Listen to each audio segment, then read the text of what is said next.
যত যাই হোক, অবৈধ অনুপ্রবেশকর যাই হোক, হত্যা কোনো চূড়ান্ত একটা সমাধান হতে পারে না। তো সেই বিষয়ে আমাদের এটা অব্যাহত থাকবে এবং আরো একটি যদি হয় আমরা আরো কঠোর অবস্থানে যাব। সীমান্তে হত্যার বিষয়টি এটা আমাদের প্রায়োরিটি 1 এজেন্ডা ছিল এবং গতকাল সন্ধ্যা থেকেই এই এখন পর্যন্ত বিএসএফ এর সদর দপ্তর থেকে শুরু করে যেই জায়গায় এই হত্যাটা হলো সর্ব জায়গায় আমরা অত্যন্ত জোরালো প্রতিবাদ জানিয়েছি এবং এটা এই কনফারেন্সের পরেই কিছুদিন মনের মধ্যেই এই জিনিসটা অনাকাঙ্ক্ষিত বা দুঃখজনক হলেও আপনারা হয়তো জানেন যে সীমান্ত হত্যা যে এটি আসলে শূন্য লাইন থেকে ভারতের অভ্যন্তরে। আমরা আপ্রাণ চেষ্টা করছি আমাদের এই অবৈধভাবে যেন ভারতের অভ্যন্তরে কেউ প্রবেশের চেষ্টা না করে। তবে আমরা অত্যন্ত জোরালো, শক্ত এবং কড়া ভাষায় প্রতিবাদ জানানোর পরে আমরা কিছু ছবিও পেয়েছি যে এখানে সংঘবদ্ধ প্রায় 15-20 জনের একটি দল তারা অবৈধ অনুপ্রবেশ করছিল। বিএসএফ বাধা দেওয়ার পরে দুই পক্ষের মধ্যে একটা সংঘাত হয়। সেই সংঘাতে একজনকে রাবার বুলেট ফায়ার করে, যেটা তার পেটে লাগে এবং দুর্বল স্থানে রাবার বুলেটও হত্যা করতে পারে, মানে হত্যা ঘটাতে পারে।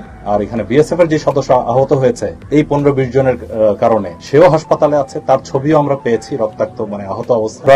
জিজ্ঞেস করছি যে এখানে প্রমাণ চাইছি যে এটা এখানকারই যে আহত হওয়ার ছবি, তার প্রমাণটা কি। তো এই বিষয়ে আমাদের মধ্যে এই প্রতিবাদ লিপি এবং প্রোটেস্ট নোট চলছে।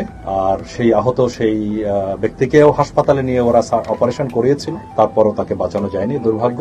বাট আমরা বটম লাইন হলো ভেরি ক্লিয়ার মেসেজ আমরা বলেছি যে এটা কোনোভাবেই কাম্য নয় এবং এটা মেনে নেওয়া যায় না। এবং এটা যদি মেনে নেই তো ভবিষ্যতে ভারতীয় অনুপ্রবেশ যারা করে তো তাদের প্রতিহত আমরা সুন্দরভাবে নিয়মের মধ্যে আমরা যে তাদেরকে গ্রেফতার করে হস্তান্তর করি সেটা কতটুকু আর করা যাবে। আমাদের এই দিক থেকে যত যাই হোক, অবৈধ অনুপ্রবেশকর যাই হোক, হত্যা কোনো চূড়ান্ত একটা সমাধান হতে পারে না। তো সেই বিষয়ে আমাদের এটা অব্যাহত থাকবে এবং আরো একটি যদি হয় আমরা আরো কঠোর অবস্থানে যাব, এটা আপনাদেরকে আমি আশ্বস্ত করতে চাই। আর একই সাথে আপনাদের সবারই আমাদের চেষ্টা থাকবে যাতে অবৈধভাবে কেউ যেন ওইদিকে না যায়। আমরা আপ্রাণ চেষ্টা করছি, প্রশাসন চেষ্টা করছে, স্থানীয় সবাই চেষ্টা করছে। তারপরও একটা কিছু কিছু ব্যক্তিকে আমরা ওই জিরো লাইন অতিক্রম করা থেকে বিরত রাখতে ব্যর্থ হচ্ছি অনেক সময়। বাট আমরা এই দুই দিকেই চেষ্টা করে যাবো। এক হলো বিএসএফ এর সাথে, আরেক হলো মানবাধিকার অর্গানাইজেশনের মাধ্যমে, তৃতীয় হলো যে কেউ যাতে ক্রস না করে। দেখুন, আপনারা একদিকে বলছেন আরাকান আর্মির জন্য সীমান্তে একটু আতঙ্কে আছে লোকজন, তো আবার আরাকান আর্মি যেন কিছু করতে না পারে। অন্যদিকে যদি আমরা যেটা কোনো একটা যে আরএসও আরসা বা যা বলেন ওইটা যদি কোনো কিছু হয় সেদিকেও আপনাদের মানে আমরা যে কোনো একটা স্ট্র্যাটেজি অবলম্বন করতে হবে। কারণ আমাদের মূল লক্ষ্য হলো আমাদের সীমান্ত যাতে নিরাপদ থাকে, সীমান্তবর্তী এলাকায়